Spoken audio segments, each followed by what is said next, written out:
Je sais pas si vous avez remarqué, mais personnellement, moi qui suis un gros consommateur de YouTube, parce que je suis sur aucun réseau social, c'est-à-dire que je scrolle nulle part, ni sur Insta, TikTok, Snapchat, je sais pas quoi. Mais en revanche, YouTube, je crois qu'il n'y a pas un jour qui passe, où ça doit être très très rare, où je regarde pas au moins une vidéo YouTube. Donc, et ouais, ça fait pas mal de temps que je fais ça. Je suis vraiment un très gros consommateur de YouTube. De contenus divers et variés, vraiment plein de choses différentes. Et j'ai remarqué récemment que dans mes recommandations, j'ai beaucoup plus de très petites chaînes. Vraiment des petits créateurs un peu random, que ce soit anglophone ou francophone. Je tombe en fait sur ma page d'accueil sur des vidéos qui ont, je sais pas, parfois même moins de 100 vues, quoi. Donc vraiment des petites chaînes, quoi. Alors qu'il m'arrive aussi, même souvent, de regarder des créateurs qui ont des millions d'abonnés, etc. Donc c'est vraiment, selon moi, c'est vraiment l'algorithme YouTube qui,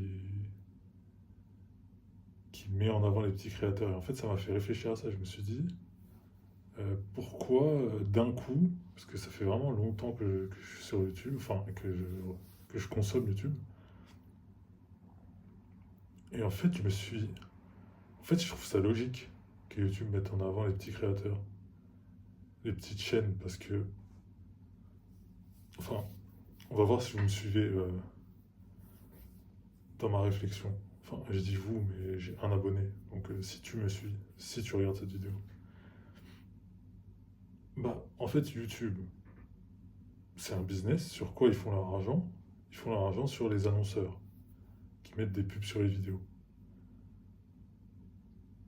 Mais donc, du coup, les gros créateurs, genre divertissement, machin, les très très gros créateurs avec des très grosses communautés en agence, Webedia et tout, bah eux, ils font des millions de vues.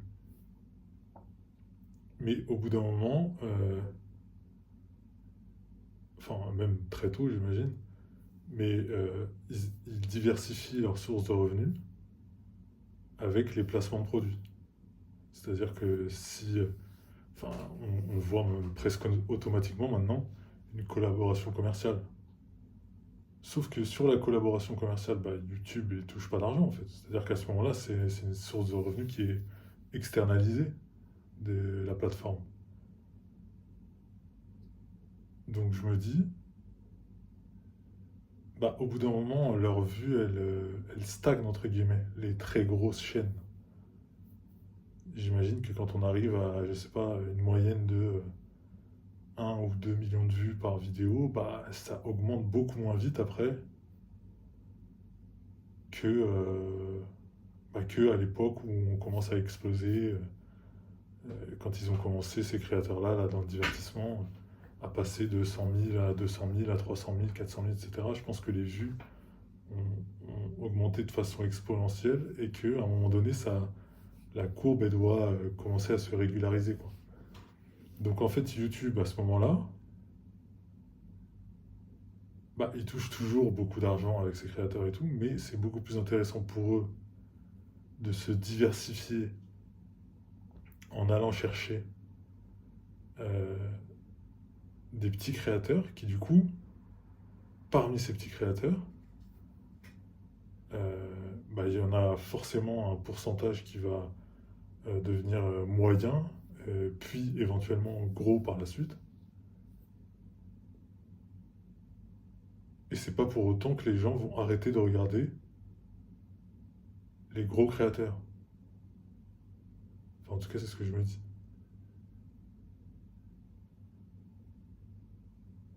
Je pense pas que ça remplace. euh,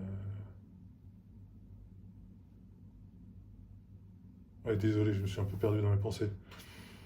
Oui, donc les petits créateurs, oui, en fait, c'est bien plus intéressant pour YouTube de mettre en avant des petits créateurs qui éventuellement vont trouver leur communauté et vont commencer à grossir et à faire des vues et à ramener des annonceurs sur leur chaîne, plutôt que de continuer à mettre en avant que les gros créateurs qui, au bout d'un moment, euh, vont finir inévitablement par stagner. C'est-à-dire que le public francophone n'est pas illimité. Enfin, j'imagine que de toute façon, c'est pas que francophone. Enfin, tous les publics, de toute façon, sont limités, quoi. Dans tous les pays. Donc, au bout d'un moment, quand on voit des créateurs qui ont atteint les genres de 5, 6, 7, 8, 10 millions d'abonnés, bah, on s'attend pas que l'année prochaine, ils fassent x2 sur leur nombre d'abonnés, quoi. Donc, donc je me dis que oui, que ce que je pense avoir observé, bah, c'est complètement logique de la part de YouTube, en fait, d'un moment donné, faire ce shift-là et d'investir, entre guillemets, sur des petits créateurs qui, éventuellement, vont aller rejoindre la team des moyens, voire gros créateurs, et qui vont du coup leur ramener beaucoup plus d'argent parce que oui, ça fera une diversité de. En fait, YouTube a tout intérêt à ce que le plus de gens possible percent sur YouTube. Je sais pas si c'est compréhensible ce que je dis, mais ils n'ont pas intérêt à ce qu'il y ait des monopoles, quoi. À ce qu'il y ait 20 top YouTubeurs et que le reste soit tous des très petits créateurs qui sont à la limite de, euh, de la monétisation et qui gagnent à peine leur vie avec. Pour eux, c'est beaucoup plus intéressant de professionnaliser plein de petits créateurs, c'est-à-dire qui du coup vont en faire leur activité principale, qui vont, entre guillemets, travailler pour YouTube aussi, en fait. C'est-à-dire qu'ils auront leur part du gâteau, mais... ouais, enfin bref, je pense que je me répète là. Mais en tout cas, je trouve ça logique, le fait de ne pas se focaliser sur les gros créateurs qui, à partir d'un moment, font l'essentiel de leurs revenus, non pas sur les vues, parce que comme on disait, à partir de quelques millions, les vues, elles vont pas exploser non plus. Euh, donc du coup, ils se rémunèrent sur les placements de produits, en fonction de leur nombre d'abonnés, de nombre de vues moyens par vidéo, etc. Ils vont négocier des tarifs, mais du coup, YouTube n'a rien à faire là-dedans. Donc, il prend pas sa part du gâteau pour le coup. Alors que les petits créateurs, eux, vont, au moins pendant un temps, se focaliser sur avoir plus de vues pour trouver leur communauté, pour ouais, grossir peu à peu. Et le rêve de beaucoup de petits créateurs est est souvent d'en faire son activité principale, s'ils prennent goût à ça. Bref, tout ça pour vous expliquer que on va atteindre cette monétisation. Ça me paraît mathématiquement obligatoire. Parce que je vais continuer de poster. Et au bout d'un moment, on devrait atteindre ce palier des 1000 abonnés et 4000 heures, je crois. Ouais, 4000 heures de visionnage. Ça paraît beaucoup là tout de suite au point où on en est. Mais euh, je pense que c'est inévitable en fait. Ça peut mettre beaucoup de temps, mais je pense qu'une fois que l'effet boule de neige est lancé, comme je disais, YouTube a tout intérêt à mettre en avant les vidéos des petits créateurs, histoire de au moins donner sa chance via l'algorithme à ceux qui sont destinés à trouver leur communauté et du coup commencer à poster de plus en plus, etc. Du coup, pourquoi pas nous? Ouais, c'est ça que j'ai envie de vous dire. Pourquoi pas nous en fait? Parce qu'on se dit toujours que oui, non, pour réussir sur les plateformes en général ou sur YouTube, il faut rentrer dans le moule, être dans le divertissement parce que c'est ce qui paye le plus. Enfin, c'est ce qui ramène en tout cas le plus d'abonnés. Donc il faut faire ce qui plaît. En fait, on se met souvent à la deuxième, au deuxième plan, en fait, au second plan. Genre, en fait, nous, on est obligé de se sacrifier pour faire ce qui plaît aux gens. Mais en fait, il faut donner la chance aux gens aussi de nous connaître nous et d'éventuellement y prendre goût. Donc, je pense qu'il ne faut pas avoir de pensée limitante de ce côté-là. Moi, je suis persuadé qu'on va le faire et je suis persuadé que vous devriez me rejoindre dans le bateau. Montez vraiment dans ce foutu bateau parce que ouais, parce qu'on va aller chercher la monétisation. En fait,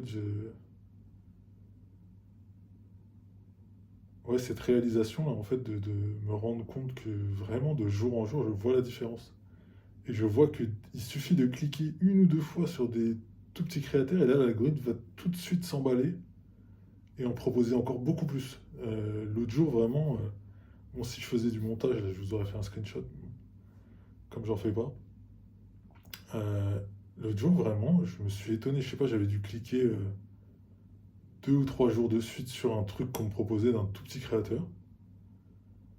Et quand je dis petit créateur, ça va de tout, genre quelqu'un qui t'explique comment faire je sais pas quoi, quelqu'un qui raconte sa vie, son divorce, et un autre, je sais même plus. Bref, 3 jours de suite, j'avais fait ça. Et le quatrième jour, je vous promets, alors que je suis abonné à beaucoup de chaînes,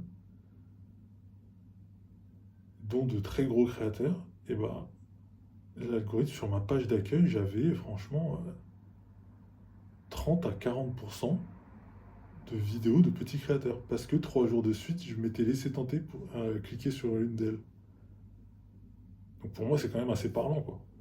Pour quelqu'un qui est tous les jours sur YouTube, c'est pas quelque chose que j'ai inventé, quoi. Je me suis vraiment rendu compte de ce truc. Donc, ouais, on est destiné à percer. Percer, c'est un bien grand mot, mais pour nous, percer, ça veut dire être monétisé. Ça veut dire, bah, ça veut dire ne plus parler dans le vent. Parce que le jour où je serai monétisé, ça veut dire qu'il y a 1000 personnes qui ont cliqué sur le bouton abonner. Ah, s'abonner, c'est fou, hein. Je veux dire, c'est une démarche quand même, s'abonner. Ça veut dire, tiens, j'aimerais bien savoir ce qui va se passer. Et d'ailleurs, je le dis jamais, mais en fait, il faut que je commence à faire ces trucs-là de youtubeur. Ça me fait trop rire de dire ça, mais ouais, franchement, si vous voulez suivre l'aventure, là, il faut vous abonner en fait. Enfin, il faut faire tout le truc, il faut jouer le jeu, quoi. De liker, laisser un commentaire, ou même disliker ou laisser un commentaire négatif, c'est pas grave, mais en tout cas, interagissez, quoi. Ouais, ouais, ouais, il faut que vous jouez le jeu. En fait, j'ai besoin de vous pour pouvoir vous emmener avec moi dans l'aventure et qu'à la fin, vous fassiez de l'argent sur mon dos, en fait. Parce qu'en fait, je vais tous vous emmener de force dans ce navire-là. Et j'espère, plus tard, vous allez me remercier. Vous laisserez un petit commentaire sous une vidéo en disant, ouais, bah tu vois, je me suis laissé tenter. Et moi aussi, je viens d'atteindre les 1000 abonnés, machin, la monétisation. Donc, ouais, ouais, montez dans le bateau, là. Là, il est en train de se passer quelque chose avec l'algorithme. Je sais pas quoi. Mais en tout cas, il y a encore plus de place pour les petits créateurs. Donc, pourquoi pas nous? Pourquoi pas vous? En tout cas, moi, je vais continuer à poster. Ouais, je vais pas m'arrêter. Cette monétisation, en fait, elle est obligatoire, en fait. Après la monétisation, je sais pas où ça ira, mais c'est obligatoire. On va pas lâcher l'affaire jusqu'à la monétisation. Cette année, c'est la nôtre. Donc, ouais, faites comme moi, en fait. En fait, ce que j'essaie de vous faire comprendre, c'est que c'est pour ça qu'à chaque vidéo, je vais vous répéter qu'il faut absolument que vous fassiez comme moi. Parce que le problème, c'est qu'il y a beaucoup d'entre vous qui vont se dire, Bah, j'attends de voir, même ceux qui vont être intéressés par l'aventure, ils vont se dire, bon, j'attends de voir, je reste en retrait, je vois comment ça va se passer pour lui, et s'il atteint ce fameux palier de monétisation, là, je commencerai peut-être à le prendre au sérieux. Mais en fait, vous aurez déjà perdu énormément de temps. Vous pouvez pas vous permettre, ça se trouve, ça va me prendre 1 an, 2 ans, j'en sais rien. Donc, vous voulez pas perdre 1 an ou 2. Vous voulez justement monter dans le bateau avec moi. Vous prenez votre téléphone, vous le posez, vous filmez. Si vous voulez pas montrer votre visage, vous faites comme moi. S'il y a un beau paysage, si vous êtes à l'extérieur, vous mettez un paysage. Moi, j'en ai pas là. Du coup, bah, je me filme quand même, mais je cache mon visage. Si j'étais dans une forêt, bah, je vous filmerais la forêt avec ma voix en fond plutôt que cette image inutile. Mais d'un autre côté, ça m'arrange parce que le concept, c'est aussi, ouais, c'est aussi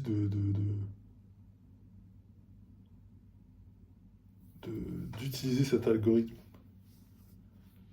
et prouver que même en n'ayant rien à montrer,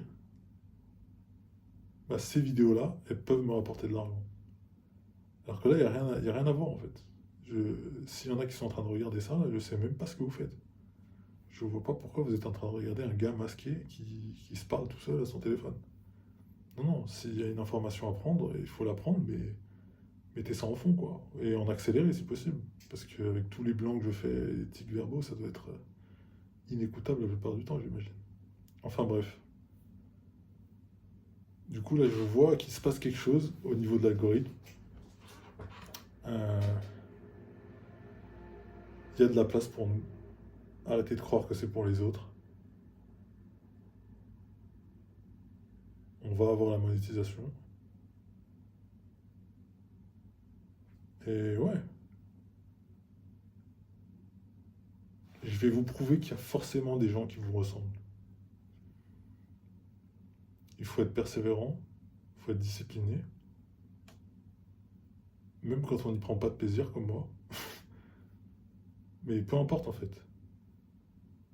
Il faut juste être consistant. Il faut continuer.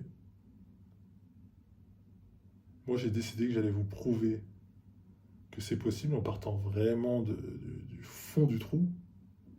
Parce que là, vraiment, visuellement, j'ai rien à proposer.